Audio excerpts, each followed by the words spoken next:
Resumen de la semana, últimas noticias y reportajes exclusivos.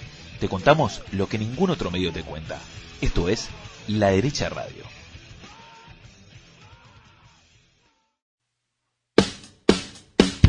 Hola, ¿qué tal? Esto es La Derecha Radio, el programa que hacemos junto a Juan Dou. ¿Cómo estás, Juan? ¿Cómo andas, Cari? Y yo mismísima, Karina Mariani. Tenemos un invitado de lujo para hacer un panorama de la cobertura del tema que arde en todo el mundo, menos en Argentina, no importa a nadie, pero en todo el mundo, que es la crisis afgana. ¿Cómo estás, Guillermo Laferrier? ¿Cómo va? ¿Cómo están? Gracias por invitarme y creer que le puede interesar a alguien lo que vamos a hablar ahora. Muchas gracias. Debería. Muchas gracias. Bueno, tenemos como millones de cosas para exprimirte, para sacarte jugo. Yo quisiera empezar con a ver si nos podés hacer un panorama mirando el mapa de Asia, un panorama de por qué importa Afganistán, qué pasa, cuáles son los vecinos de Afganistán y qué pasa, lindos vecinos, unos vecinos fenómenos, y geopolíticamente, ¿qué puede pasar con estos vecinos? Ya sé que te estoy pidiendo que hagas, no sé, futurología, pero sobre todo con las bestias, digamos, China, India, Pakistán, Irán, es un barrio, Rusia, es un barrio, hay que ir, ¿no? Ahí a vivir. Si vemos Afganistán no importa geopolíticamente desde hoy. Importa geopolíticamente desde el siglo XIX. No por algo hubo algo que se denominaba el Gran Juego en el siglo XIX, cuando el Imperio Británico y el Imperio Ruso dirimían sus problemas, sus cuitas, ahí en esa zona que coincide con lo que hoy conocemos como Afganistán. Hoy Afganistán es importante porque está en el medio de ese vecindario que tiene como los grandes que están ahí, a Irán a su izquierda, hacia abajo, hacia toda la frontera este y sudeste de Afganistán, a Pakistán, del cual espero que me pregunten algo después, y hacia el norte empieza a estar Tayikistán y otras naciones y nuestros comunes amigos en un pequeño sector con China. Y hay otro sector, hay otro jugador que está ahí, que está más lejos, que no es fronterizo, que era Rusia y que tiene a toda el Asia Central, donde está Afganistán, como un lugar de su patio trasero muy importante. ¿Por qué es interesante Afganistán desde el siglo XIX y hoy también en el siglo XXI? Porque es una zona de paso obligado de que comunica al Asia a través del Asia Central con Europa, con el sur de Rusia. Es un lugar estratégico y es un lugar que históricamente ha sido políticamente inestable. Eso es básicamente lo que puedo decir a prima facie de por qué importa un lugar que en los hechos es una pléyade de tribus. Un lugar pequeño, sí. Exacto, odiando a quien esté sentado en Kabul. Guillermo, ¿cómo andás? ¿Cómo ves esa dinámica que un poco estabas dejando ver entre Pakistán, China, India y ahora, Afganistán como un núcleo de lo mismo que quiere hacer China contra India? Es que voy a tu pregunta, pero antes de hablar de eso tenemos que pensar en Pakistán. Claro, es decir, perfecto. Pakistán es la madre del Talibán. El Talibán es prohijado por Pakistán durante el momento de la invasión soviética a Afganistán, que es otra historia larga. No nos vamos a meter hoy. Algún día lo hacemos en historias bélicas, algún día lo hacemos. Porque tiene casi para Plutarco, historias paralelas. Pero ¿qué voy? Pakistán ha tenido históricamente una mirada hacia Afganistán de tener influencia en ese sector. ¿Por qué? Porque en la psicosis de los planificadores estratégicos de Pakistán está la India. Entonces ellos dicen, si la India no se invade, Pakistán, que está hacia atrás hacia nuestro oeste, nos da espacio estratégico para poder replegarnos, Afganistán y volver a contraatacar. Entonces, para Pakistán, el control político de lo que sucede en Afganistán es importante. Entonces, el talibán que ha ganado esta historia ahí en Afganistán, no solamente es aliado de Qatar y otros que están dando vuelta por ahí, sino básicamente es Pakistán, a través de su servicio de inteligencia. Claro, entonces, tu pregunta, Juan, sería ¿cómo? Sí, perdón. Porque justamente, perfecta la explicación que diste, y justamente eso es lo que entra ahora en conflicto, porque Pakistán también, en su conflicto con India, es un aliado de China, y China también tiene un conflicto con India, entonces ahí hay como como un juego, sí, si lo puedes explicar vos que... Exacto, ¿cuál es el tema? Pakistán es aliado de China y es aliado de Estados Unidos, pero en Pakistán, en Islamabad, ellos hablan de lo siguiente. Ellos dicen que China es un aliado todo tiempo y que Estados Unidos es un aliado transitorio de determinadas circunstancias. Mientras Estados Unidos y la OTAN estaban operando en Afganistán, Pakistán sostenía al talibán que combatía en Afganistán, pero al mismo tiempo le pegaba y duramente a otra parte del talibán que había generado su propia agenda para operar en contra de Pakistán. Lo que estamos hablando es de una cosa muy enrevesada, muy loca, pero que Occidente le toleró a Pakistán. ¿Por qué se lo toleró? Por lo que vos dijiste, Juan. Porque es aliado muy importante de China. Hay un puerto sobre el mar Arábigo que China viene construyendo que se llama el puerto de Gwadar, que es estratégico para China y una fuente de ingresos importante es para Pakistán. Pero además, porque Pakistán tiene armas nucleares. Entonces es preferible tenerlo dentro del juego y no soltarlo a que haga cualquier otra cosa. ¿Y el caso de Irán? El caso de Irán es más, si me has leído y hemos hablado por ahí, yo a Irán lo tengo, y sé que me van a odiar. Subestima su poder. Sí, para mí está sobreestimado. A ver en qué voy. Cuidado.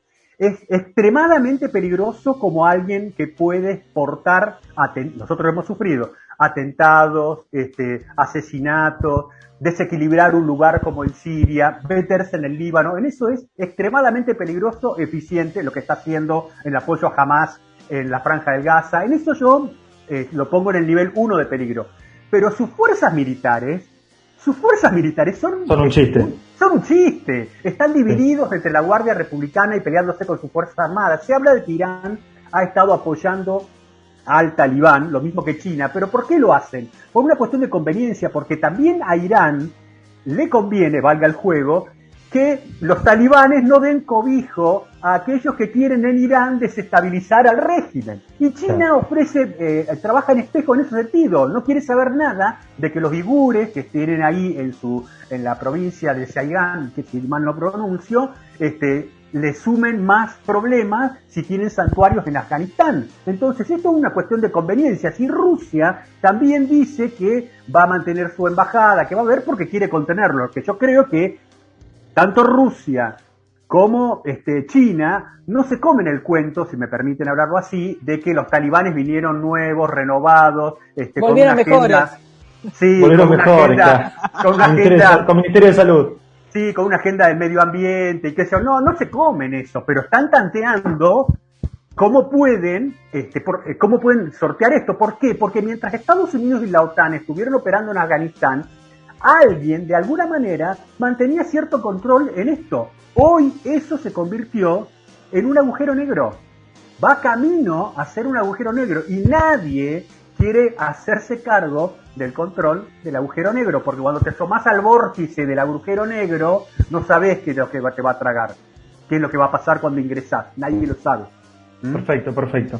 Está bien, y ahora, una vez que hiciste como un poco la explicación del conflicto, gracias, porque sí, te lo puedo explicar, porque es muy complicado. No, pero lo resumiste muy bien. La verdad que es un tema que encima, como decíamos al principio, en Argentina muy pocas personas lo entienden, o de hecho muy pocos medios lo saben explicar así.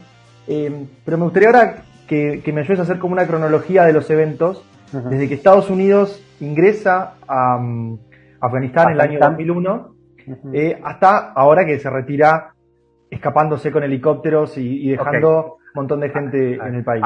Ahí vamos a tener me parece, Juan, vamos a tener una pequeña diferencia sobre el final contigo, pero voy a esto. Esperen que yo ahí tengo incluso para defender, es indefendible, a Biden. No, sí, ya sé. Pero voy a esto. Me puedo ir hasta con Dolisa de cómo empezaron con esta cagada. Pero bueno, vamos a darle. Estados Unidos hizo bien en ir a la guerra en Afganistán a fines del 2001. Y los medios que utilizó para hacer la guerra y destruir, recordemos que van a pegarle al régimen talibán que estaba en Afganistán porque ahí habían tenido un santuario Al-Qaeda y otros grupos terroristas para la planificación de los ataques del 11S, más otros que hicieron antes en otros lugares del mundo. ¿Qué es lo bien que hizo Estados Unidos cuando atacó a Afganistán en el 2001? Utilizó fuerzas especiales, se apoyó en la Liga del Norte, que era la franja del norte del territorio afgano que estaba bajo la mando de la Liga del Norte, así se denominaba, que limita con Tayikistán, Uzbekistán, y ese sector fue reacio y no pudo ser controlado por el talibán. Se apoyaron en ello y con fuerzas especiales, ataques aéreos muy puntuales, destruyeron al talibán, hicieron que se replegaran sobre el territorio de Pakistán. Si no hubiera habido un sentimiento moral en Estados Unidos, una vez hecho eso, vos dejabas algunos contingentes volantes que vas rotando para que sigan pegando palos a los remanentes, te vas y que los afganos se arreglen. Esa hubiera sido una solución militar aceptable, ¿está? Claro. Pero ¿qué pasó? No era aceptable para el establishment político de Estados Unidos, que dijeron, no, busquemos armar esto de que se institucionalice de alguna manera, que se cree alguna forma de gobierno estable, con ciertos valores parecidos a nosotros, que eso va a evitar que aparezcan estos fanáticos haciendo esas cosas. Y ahí empezaron una larga etapa de probar hacer lo que se llama un nation building en Afganistán, que fue un fracaso, ¿está? Cuando eso, el que lo entendió precisamente, yo lo escribo por ahí, fue el general Stanley McChrystal, que lo vio a ese problema, tuvo un lo publicamos en el diario. Tuvo un problemita de comunicaciones ahí y salió. Pero a partir de eso, hace muchos años que se sabía que esto no iba a andar. Entonces se empezó a generar la idea de crear un ejército en Afganistán propio, nativo, que estuviera en condiciones de pelear. Ahora, ese ejército se le metió, es cierto, toneladas de plata. Muchísima guita, si se me permite, entró ahí. Entrenamiento, capacitaciones en el exterior, aviones, lo que se te ocurra. Todo eso entró.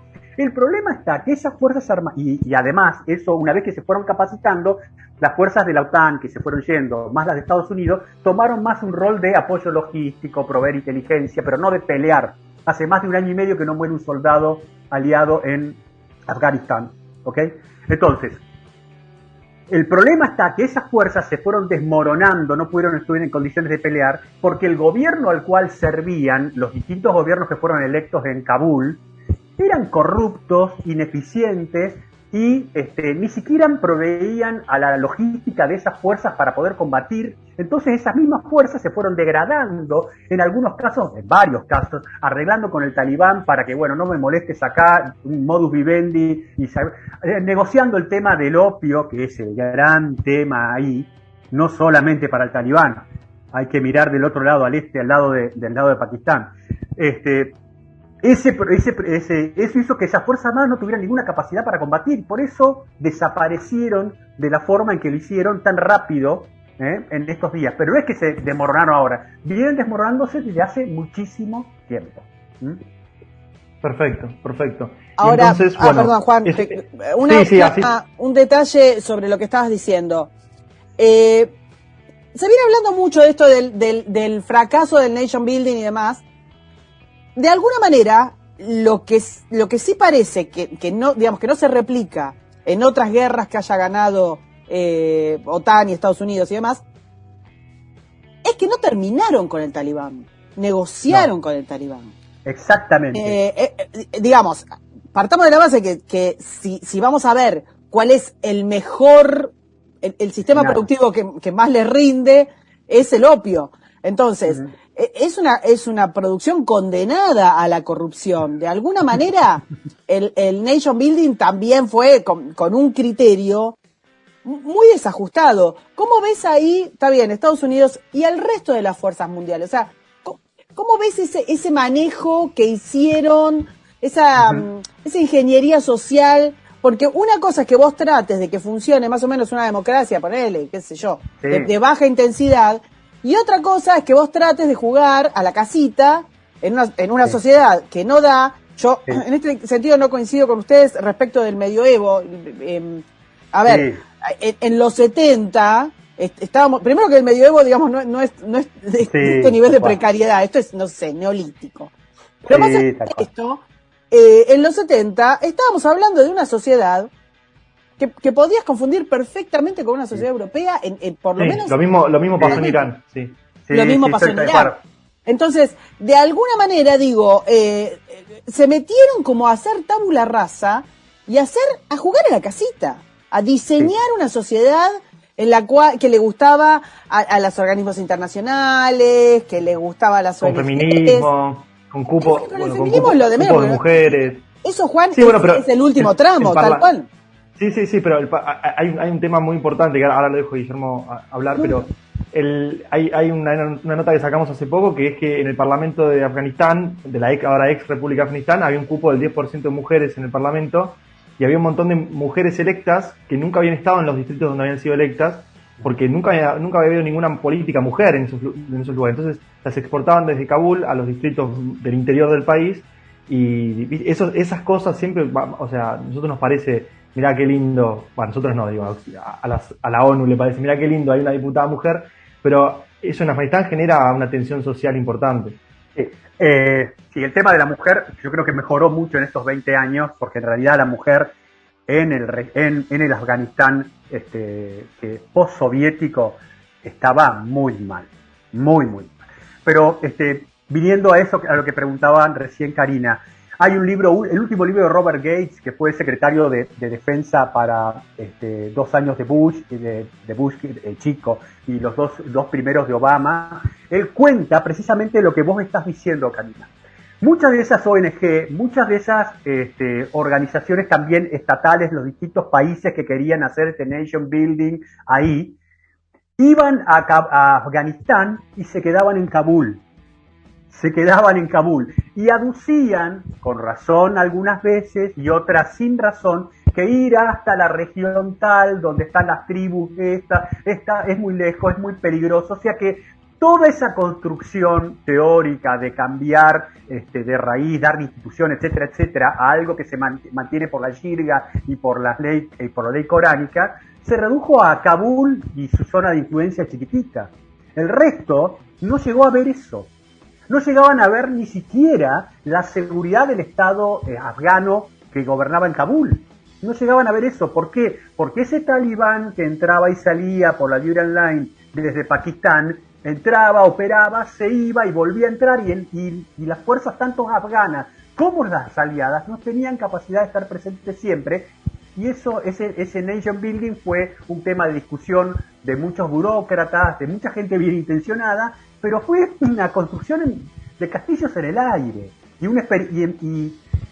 hasta un experimento, ¿no? Hasta un experimento. ¿Podemos hacer esto? Y no, la razonabilidad decía que no. No es que estamos hablando con los resultados de que vimos este domingo. Era un poco razonable que sucediera así, ¿no? Te quería consultar, perfecto. No sé si querés vos seguir, Juan, los dos lo estamos acribillando. No, mi pregunta es ir más hacia el final de la cronología de lo que estuvo pasando, así que es una pregunta más del medio, adelante. Bueno, te hago un poquitito de historia también con esto. ¿No te parece que de alguna manera se distorsionó cuando Estados Unidos y los aliados, digamos, intervienen en Afganistán? Tiene que ver con una cuestión concreta, que es el atentado a las torres, el atentado al Pentágono, o sea, el atentado más importante al corazón del imperio, y no les quedaba otra, digo, no fueron a hacer el nation building, fueron a parar esto y a de alguna manera terminar con lo que vos estabas diciendo del grupo enorme de franquicias terroristas que hay, que se sienten muy tranquilos, y que además en este equilibrio que vos comentaste al principio, tienen como, ¿qué decir? Cuando decís patio trasero, es patio trasero real. O sea, si a Rusia le conviene o no le conviene, vende armas o no vende armas. Si a China le conviene o no le conviene. China debería estar siendo enemigo de Afganistán por la manera en que está reprimiendo a las minorías musulmanas, pero bueno, ahora le convino hacer un poco, desestabilizar un poco y dejar a Estados Unidos como una situación de imbecilidad completa, y les vendió armas. Después, digo, en todo este menjunje, Estados Unidos no fue a hacer un lugar nuevo, no fue a colonizar, no fue a conquistar, fue a parar esto. De alguna manera, ¿no te parece que después esa idea se desvirtuó totalmente y empezaron, porque, digo, ¿por qué no terminaron con lo que habían empezado? Porque me parece que la presión de... ahí hay una responsabilidad doble, porque hay muchos militares que están saliendo ahora en Europa y sobre también en Estados Unidos a decir, bueno, no hicieron esto, aquello, pero hubo muchos militares que estuvieron apoyando toda esta idea de cambiemos Afganistán. Hubo resistencia, pero no la resistencia necesaria, institucional, como para que estas cosas no sucedan, que se cedió a eso. Es más, yo he leído publicaciones profesionales de la época que hablaban, bueno, estamos construyendo, estamos generando un ambiente y cada vez así, hasta que otros tipos dijeron, no, esto es un desastre. Es decir, hay una comunidad de responsabilidades en esto. ¿Y por qué a veces ser demasiado fuerte te nubla la capacidad de entender que tenés un límite, ¿no? Y pese a que vos puedas haber tenido en el pasado experiencias que te indicaron que tenías que hacer las cosas de una manera diferente, a veces eso no sucede. Es la explicación que tengo. No sé si voy con eso. Perfecto. Bueno, y un poco sobre ese mismo tema te hago la siguiente pregunta. Uh-huh. Estados Unidos se creía que podía hacer lo que quería en Afganistán, y de repente en 11 días el talibán con armas viejas, trabadas, llenas de arena, le conquistaron 33 capitales y después entraron a Kabul. Todavía hay 15.000, el reporte que salió hoy a la mañana, 15.000 estadounidenses todavía están en Kabul, ni siquiera están en el aeropuerto de Kabul, están en Kabul, que está a unos varios kilómetros. Estados Unidos todavía tiene que ir a Kabul, agarrar a estos 15.000 estadounidenses, llevarlos al aeropuerto, extraerlos satisfactoriamente, y después aparte hay otros miles de afganos que consiguieron visas por haber ayudado al ejército de Estados Unidos, que están siendo cazados por el talibán. O sea, es un desastre humanitario. Sí. La gente está... Y te agrego, Juan, los ejércitos europeos. Los europeos también, ¿eh? Sí, hay otros 5.000, 7.000 occidentales, entre europeos y otros canadienses, que están también. Es un desastre humanitario, lo comparan con Saigón, lo comparan con Irán, es 1000 veces peor por la cantidad, por el número de gente que todavía está ahí metida. Y esto fue un poco porque Estados Unidos se creyó que tenían dominación absoluta de Afganistán, y en 11 días perdieron el control total, y justamente Biden sacó primero las tropas antes de sacar a los estadounidenses y a los civiles, a los intérpretes, a las personas que han ido a hacer ayuda humanitaria. ¿Qué resolución le ves a este conflicto en el sentido no bélico-militar, sino de las personas que están en Kabul esperando ser extraídas? ¿Tiene la capacidad Estados Unidos de extraerlas o estamos ante una nueva situación de rehenes como pasó en la embajada de Irán en el 79? Oye, te voy a hacer con un bonus track. Te voy a decir si se pueden sacar, cómo llegaron a eso, y te voy a decir cómo creo que va a ser después de esto. Al talibán le conviene que dar ahora una imagen de váyanse todos los que quieran irse. Así que van a permitir que, se me ocurre a mí, que se extienda el plazo, que vengan todos los aviones europeos de Estados Unidos, de donde sean, y se lleven la gente que quieran llevarse.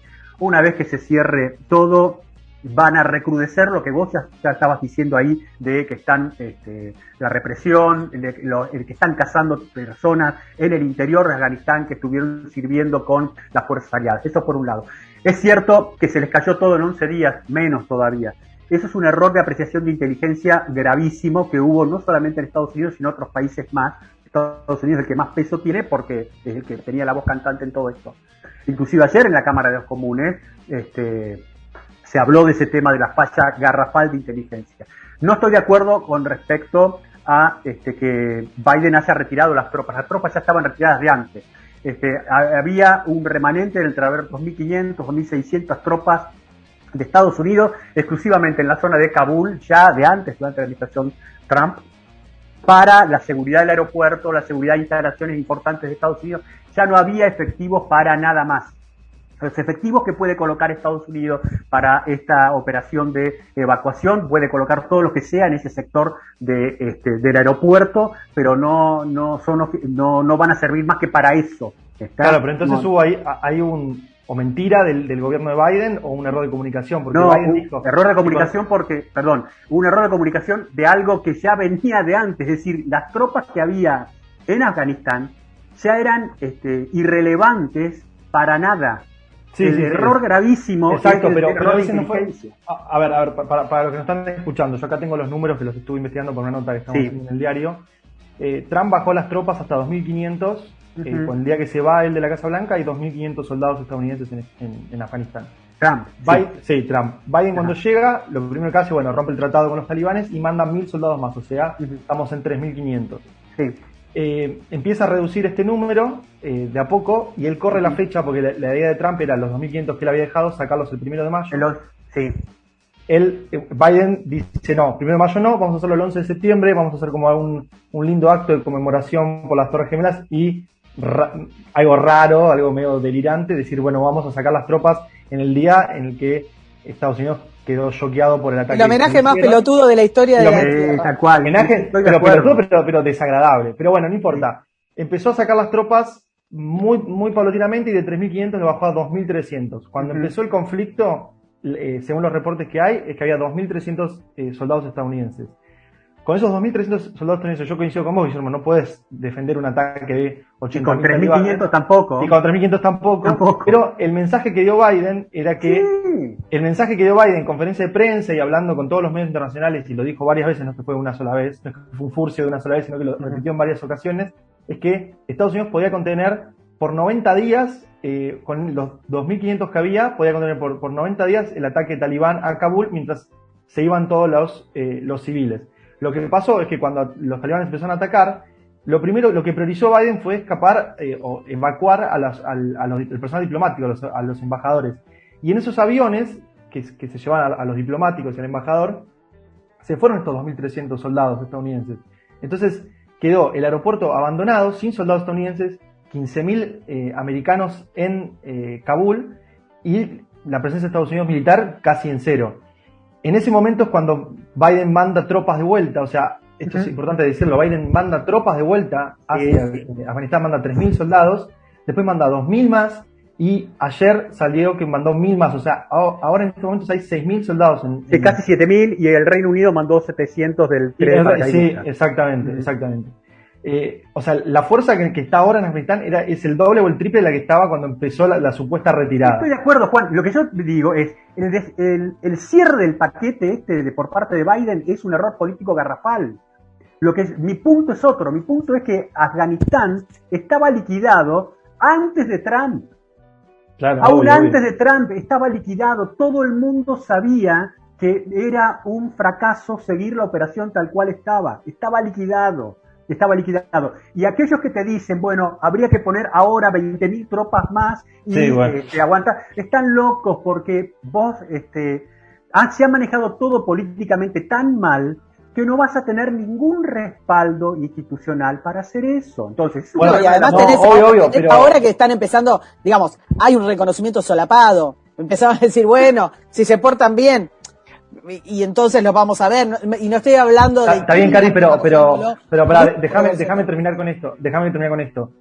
Yo coincido con vos, con las tropas mandes 2.000, 3.000, 6.000, no es suficiente como para frenar al talibán, pero estos 15.000 americanos no los podés dejar ahí en Kabul. O sea, ahí te vas a tener una crisis. No los van a dejar, se los van a llevar, estoy seguro. Se lo van a llevar. Sí, estoy seguro que sí. Seguramente, si vos me decís, hablas de 15.000, X cantidad de miles de ingleses, franceses, lo que hace, alguno va a quedar, eso estoy seguro. Eso pasa. No es esto una evacuación de una fábrica en que, todo salga el sector A, el sector... No. Del otro lado tenés a los talibanes, que son lumpenes armados. Te digo que... Y de hecho, recordemos, perdóname, Guille, recordemos que cuando empezó todo, digamos, el fin de semana pasado, el mensaje de Biden a sus compatriotas era: ocúltense donde puedan. Claro, pero tal cual. hay que ver una cuestión también. Estos talibanes que en todos estos días estuvieron, nosotros lo vemos aparrastrosos, el nivel de conducción que tienen son de sal. Sí. Pero cuidado, pelean, tienen voluntad de pelear. Y eso, en este negocio, es muy importante. Eso es muy importante frente a una fuerza como la Fuerza Nacional Afgana, que por distintas razones, que algunas de ellas conversamos, se quebró y su moral no sirvió más. Es decir, todos esos juguetes caros que tenía no sirvieron. Te quiero hacer una consulta sobre los juguetes caros. Yo no sé si es fake o no, algunas de las imágenes que se vieron con tanques, vehículos de guerra. No, son reales, son reales. Abandonados, directamente abandonados, tipo... abandonados, ojalá abandonados. No, bueno, ahí voy, claro.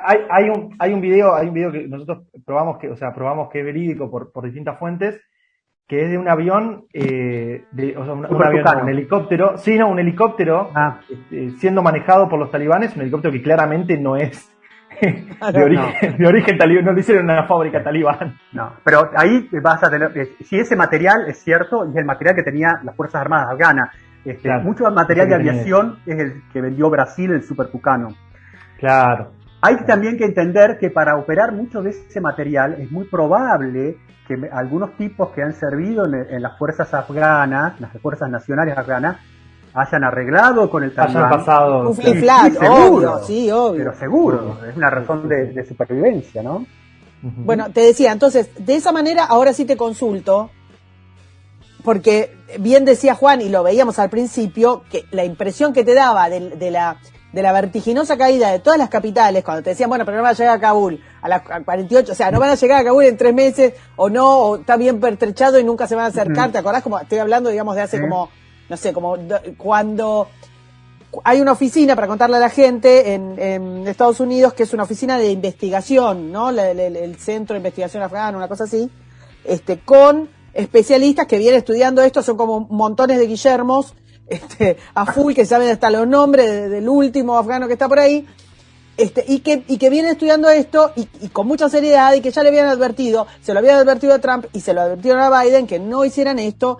Y estas advertencias datan de, creo que de febrero, una cosa así. Entonces, tal cual. De todas maneras nadie les dio bolilla. Ahora, tenías en ese momento a unos tipos con unos cuchillos oxidados y te tomaban las capitales y quebraban la voluntad de la gente y generaban el suficiente terror como para que el que no se diera vuelta y se les uniera, saliera corriendo y se colgara un avión, del tren de aterrizaje de un avión. Ahora, Guille, ¿qué armamento tienen estos tipos? ¿Qué potencial tienen estos tipos? ¿Qué ejército es el ejército talibán?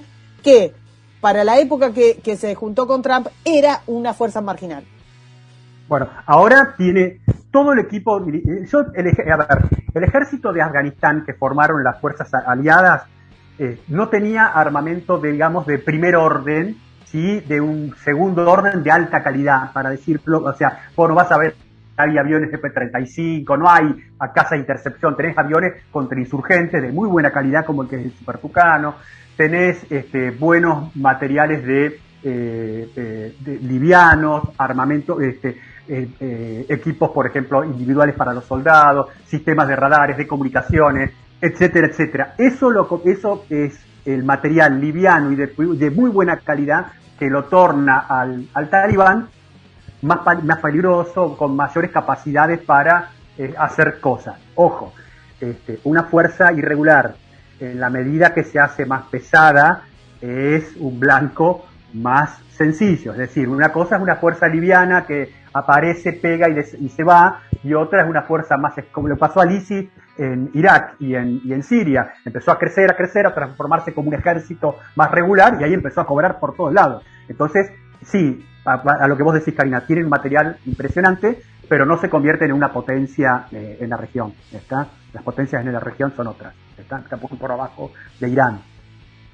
Sí creo que es lo que va a pasar con esto. Acá lo que tenemos que... salvo que ellos realmente hayan venido con una agenda verde, con lenguaje inclusive, toda esa cosa que yo dudo. Yo creo que en un futuro próximo vamos a ver una de estas dos cosas. Una, que esa resistencia que el vicepresidente afgano que dice que va a formar tenga fuerza y pueda enfrentarlo, lo tengo con muchísimas dudas, porque una vez que los tipos han vuelto es muy difícil, estos han demostrado. La otra es si el talibán se ha estructurado orgánicamente bien para dirimir sus diferencias internas y eso lo soluciona, o si eso no es así y va a una lucha interna armada. Cuidado con eso. En cualquiera de los casos, una vez que se defina esto, Afganistán se va a transformar, como estábamos hablando antes, en un agujero negro. En un agujero negro porque no va a haber control. Vos imaginate estos tipos controlando todo el país. No lo van a hacer, no va a haber. Entonces eso va a prohijar que muchos traten de instalarse, guardar un lugar, tener un campamento para entrenarse. Entonces yo el espejo que hago es con la guerra civil siria, no en cuanto a guerra civil, sino en cuanto a lo que pasa. En Siria, en la guerra civil, vos tenés operaciones especiales de países como, estoy suponiendo, seguro Israel, los rusos, los Estados Unidos, los británicos, y no sé quiénes más, que entran cada uno por su cuenta, buscan, hacen un blanco por ahí, lo detonan, se van. Ese tipo de anarquía de fuerzas especiales. Vos hablás, Guille, de una especie de, como de, a ver, de idea de guerra fría, te mandan al espía, te mandan al comando, 5 tipos, bajan al que tienen que bajar, se van, nadie se enteró, nada. Nadie se enteró, nada, sí lo saben en otros niveles, ¿no es cierto? Y el gobierno talibán no va a tener capacidad alguna de impedir que eso suceda. Por supuesto, llegás a caer en manos de los tipos, perdiste, pero no van a tener capacidad para parar eso. Y eso va a suceder en la medida en que el talibán, no pueda garantizar el control de lo que pasa en su territorio, que es lo que creo que va a pasar. Y recordemos, y ahí cierro con esto, que el talibán no es una organización que solamente ha tenido una agenda para Afganistán. El talibán tiene como, ¿viste los arbolitos que tienen retoños? Tiene retoños en Pakistán, Tehrik-e-Taliban, ese es un grupo. Tiene retoños que salieron del talibán y que están en India, Lashkar-e-Taiba, y tienen otros retoños, porque esto es como una franquicia gigantesca. Claro, como un Starbucks. Exacto. Sí. Es la Hidra. Tal cual. Guillermo, te hago una, ya si querés, una de las últimas. ¿Cuál es la relación entre el talibán, especialmente ahora que es gobierno en Afganistán, y Qatar? Porque se está hablando un montón de, que están los 5 talibanes que fueron liberados por Obama, que están ahora en Doha. ¿Cuál va a ser la relación? ¿Y crees que se va a convertir en una especie de estado vasallo de Qatar o no es tan así esa relación? Mira, no lo sé. Qatar a mí me sorprende, porque por un lado Qatar tiene lo suficiente poder económico como para poder desarrollarse más como para comprar Emiratos Árabes, y se mete en estas cosas. Sinceramente no lo sé. Para mí el gran apoyo del talibán es Pakistán. Han hecho estos acuerdos en Qatar porque ya era demasiado elevoso. En realidad, ¿sabes dónde tenía que haber hecho los acuerdos? En Quetta, que es una ciudad del Baluchistán de Pakistán, que es donde siempre ha estado el talibán. Claro. ¿Me comprendés? Pero era demasiado alevoso. Y cuando vos dijiste lo de el tipo que había estado detenido en Guantánamo, ayer el canal Russia Today puso a uno de estos tipos que había estado en Guantánamo y abajo en el graph le puso graduado en Guantánamo. Estuvo genial, graduado en Guantánamo. Lo de Qatar no sé, ¿qué es lo que están buscando con esto? ¿Qué logro están teniendo? No lo sé. Bueno, porque ahí también tenemos otro mapa, otro escenario del TEC que es el Medio Oriente. Bueno, el que va a estar muy interesado en todo lo que pase ahí es Israel. Claro. Uno de los que va a tener chicos dando vuelta por esos terrenos, si es que ya no anduvieron en algún otro momento, dando vuelta por esos lugares, va a ser Israel, porque no va a esperar a que se instalen en Gaza o en la Franja. No va a esperar a eso. Te hago una consulta. ¿Cómo ves la crisis humanitaria y la posibilidad, digamos, si esto se puede replicar en Siria? Siria tenía muchísima menos población de lo que tiene Afganistán. Y que generó la crisis generó la crisis de los inmigrantes, digamos, que tiene en jaque a Europa, en jaque económico, en jaque político a Europa en los últimos tiempos.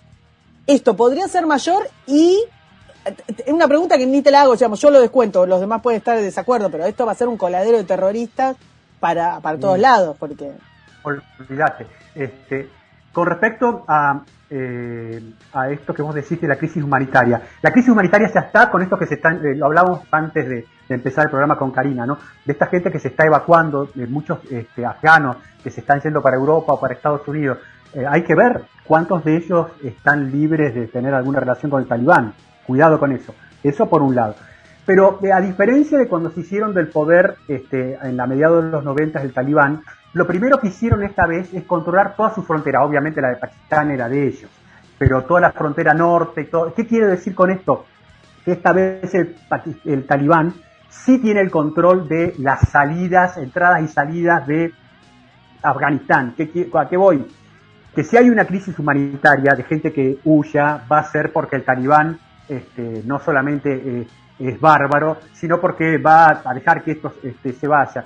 No lo sé si eso van a promover esa cuestión o encontraremos que la gente se va por otros lugares y no sé si va a alcanzar la magnitud del problema de Siria. Sí veo un gran peligro con el control de la gente que sí se está yendo ahora por vía aérea y qué control realmente hay de ellos, ¿no? Sí, porque lo que pasaba en Siria es que tenías la frontera con Turquía. Claro. Que Turquía, mal que mal, te dejaba pasar y después encima te usaba de chantaje a la Unión Europea, te los liberaba ahí en Grecia. En cambio, en Afganistán estás un poco rodeado, estás con Irán, ¿a dónde te vas a ir? ¿A dónde te vas a ir? Claro. A Pakistán, a Uzbekistán, a Turkmenistán, claro. Te vas a ir, no, me voy a China, por el lado de China, no, me voy a Irán con los ayatolas. No, estás medio complicado. No sé, Juan, si No, comentar un poco esto. El mayor problema inmigratorio creo que lo vas a tener, va a ser también por culpa de Biden, que está sacando un montón de afganos en estos vuelos, está sacando de a 10.000 afganos por día, una cosa así, y ya dijo, de hecho ya firmó el decreto, lo iba a firmar hoy, que estos afganos los va a ubicar en bases militares por ahora. En Texas, por eso, una en Wisconsin, una en Pensilvania y otra en Texas. O sea, espectacular. Esos afganos obviamente van a pasar por una especie de screening, como le dicen allá, que es, bueno, ver quién es tu familiar, a dónde ibas a rezar, viste, un poco de eso, pero no van a tener la capacidad de procesar esta cantidad de afganos y van a terminar siendo liberados en estos estados que son bastante conservadores y bastante ajenos a lo que sería una migración fuerte islámica, así que bueno, a ver si se pueden adaptar. Yo no creo que se puedan, por más que tampoco, pero hay que tener una responsabilidad, pero olvídate de Biden, ponele que sea de presidente en Estados Unidos. Vos tuviste 20 años ahí, la cosa no se cerró, alguna válvula. Yo ayer veía en Sky News a soldados del 3 de para de británicos que les tiraban bebés las madres para que se lo lleven. Sí, lo vi. Los tipos con las lágrimas. Entonces algo tenés que abrir una válvula. No podés decir, bueno, que se quemen vivos todos. No podés hacerlo. Bueno, de hecho Estados Unidos había hecho esto de los SIV, les llaman SIV, que son los que tienen unas visas transitorias. Pero bueno, a ver, esto es obviamente tocando un poco los reportajes de allá de Estados Unidos. Hay muchos periodistas que están diciendo, están mostrando que muchas de estas visas en los últimos años las daban seguro, caramelos. Pero seguro, no olvidate, eso es así. Ni hablar tampoco, no hemos mencionado las visas que la propia organización de la ONU ha establecido antes de haber tenido allá. Claro. Eso no sabemos. No, seguro, es un desastre esto. Por eso cuando empezamos, que acá ni lo vemos, a mí me consta que en algún lugar de la Argentina que debiera dedicarse exclusivamente a atender este tipo de cosas no tienen ni idea de qué está pasando. Ni idea de qué está pasando. Debiera ser algo que se debiera mirar con atención, porque nos va a tocar. Bueno, con esa pregunta te quería cerrar. ¿Qué repercusión para el argentino promedio? ¿Qué repercusión podría haber él en su vida con esto que pasó en Afganistán? ¿Podría haber...? Sí, no, te doy la palabra. No, el argentino promedio no puede ver, no lo digo, no puede ver más allá de la boca oriental del Río de la Plata, no le interesa qué pueda estar pasando, estos tipos de barba con un turbante, esas mujeres cubiertas de azul con unas cositas como si fuera una esterilla en la cara, no tiene ni idea ni le interesa. Hay muchos, desgraciadamente, con ciudadanos que creen que la Argentina, que el planeta es plano y que fuera de los límites de él hay monstruos marinos. No sé, que no hay una mirada.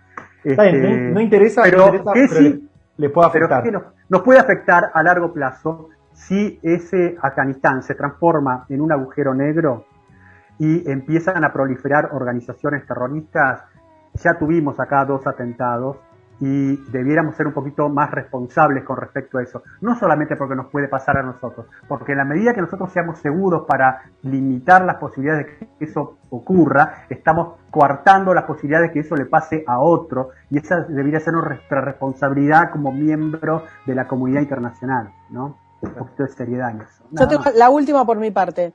Vale. Sacando la coyuntura de los presidentes que realmente, digamos, más allá de que nos guste alguno u otro, ni Bush, ni Obama, ni Trump, ni Biden podrían haber ido contra esta especie de cosa que prima en Estados Unidos, que es que no queremos ser más la patrulla del mundo, no tenemos más ganas de ser los gendarmes del mundo, porque lo hemos hablado en otro momento, son muy poco tolerantes. Estados Unidos se volvió poco tolerante a la baja propia.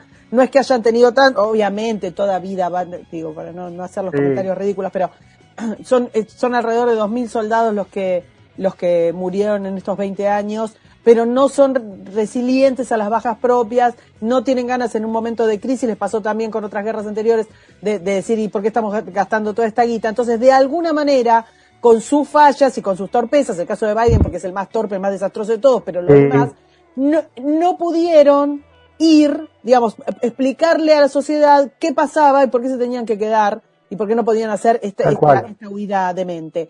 Ahora, te consulto. De alguna manera vos entendés que ya China o Estados Unidos protegiendo a Taiwán, o Rusia, o el resto de los países que sí pueden mostrar los dientes, viendo que Estados Unidos es tan copito, está tan poco estructurado sobre sí mismo, más allá de lo que nosotros... A ver, 10 afganos, no me importan, el coso de género, no me importa, bien. Pero tenías un monstruo y de pronto este monstruo lo derrotaron 4 tipos con cuchillos afilados. ¿No te parece que es como que dejaste como que te entra cualquier bala? Entramos a un tiempo peligroso, porque precisamente por lo que vos estás diciendo, es decir, mientras Estados Unidos no recupere organización interna para poder a partir de ahí proyectar poder hacia el mundo, muchos van a estar diciendo qué nivel de credibilidad tienen ellos para hacer las cosas o para cumplir esos compromisos, como decía Taiwán, o yo podría estar diciendo el Báltico con el tema de los rusos. Es un tema peligroso porque nadie, ningún bando está buscando una guerra, pero las fallas de cálculo, las apreciaciones equivocadas pueden llevar a eso. Entonces, quizás algo que se pueda empezar a generar, por ejemplo, una demostración que haga China sobre Taiwán, es Estados Unidos, que se ve tan bajo, para tratar de mostrar que es creíble, sobreactúe, ¿me comprendés, Karina, Juan? Sobreactúe, y eso es peligroso. Entonces estamos en una situación complicada que se puede extender todo el tiempo que sea necesario hasta que Estados Unidos se recupere, y esperemos que lo haga. Esperemos que lo haga por el bien de la libertad. Pero bueno, sí, China ya estuvo publicando en sus medios estatales, le mandó un mensaje a Taiwán a través de sus medios estatales diciendo: no se preocupen, que cuando nosotros los ataquemos, ni siquiera puso cuándo los ataquemos, sino que puso los vamos a atacar, y cuando los ataquemos, Estados Unidos no va a estar ahí para defenderlos. No. Y es muy fuerte que China diga eso. Generalmente China siempre con Taiwán tuvo una especie de, bueno, Taiwán es territorio nuestro, pero bueno, nunca no vamos a entrar en conflicto bélico, te mandamos un avión que pasa por tu espacio aéreo, y ahora fue cuando los ataquemos. Sí, bueno, pero acordate que hay un nuevo liderazgo, hay un liderazgo que es de Xi en China, que ha cambiado el discurso radicalmente, y él ya se ve una figura imperial. Yo no estoy viendo, no estoy viendo al secretario general del partido ni nada que ver, sino el que veo es a un emperador chino. Claro. Sí, está volviendo para atrás. Yo veo un Neo Mao, sí. Pero más peligroso porque tiene más poder, Sí, Mao cuando llega al poder tenía una sociedad totalmente destruida, sin comida, sin armas, sin balas. Y cuando se va también. Y cuando se va también. Pero este tiene distinto. Está equipadísimo, sí. Y aparte tiene plata y también no tiene escrúpulos. No tiene el tema de decir, no, y esto moralmente, cómo nos deja parados frente a... Bueno, y eso es lo que les pasa, eso es lo que le pasa a los talibanes también. Y de alguna manera es lo que le pasa a Rusia. Y recordemos, por ejemplo, el caso, y cierro con esto por lo menos para mí, lo que pasó en Bielorrusia. Bielorrusia hace un par de meses bajó le puso un caza a un avión comercial que iba de una ciudad europea a otra ciudad europea, le puso un caza, lo bajó un disidente, un chico de la edad de Juan, y lo tiene preso. Y eso lo hizo Bielorrusia. O sea, entendés que a la Unión Europea se le anima cualquiera. Ahora Rusia, es que a Estados Unidos se le anima cualquiera. Entonces, esto que decías vos lo explicaste muy bien en un hilo de el miedo. Cuando todo el mundo dice, che, a ver, ¿nos metemos acá o no? No, mirá, no te metas acá porque te salta China. No te metas acá porque te salta Rusia. Y Rusia, que además, tampoco tiene, no es lo que fue, ni puede asustar tanto, no puede asustar como el caso de China. No. Esto, lo que yo creo que ha pasado en este momento, y por qué es tan importante, por qué jorobamos tanto con Afganistán, es porque creo que de alguna manera dijeron, che, se le anima a cualquiera a Estados Unidos.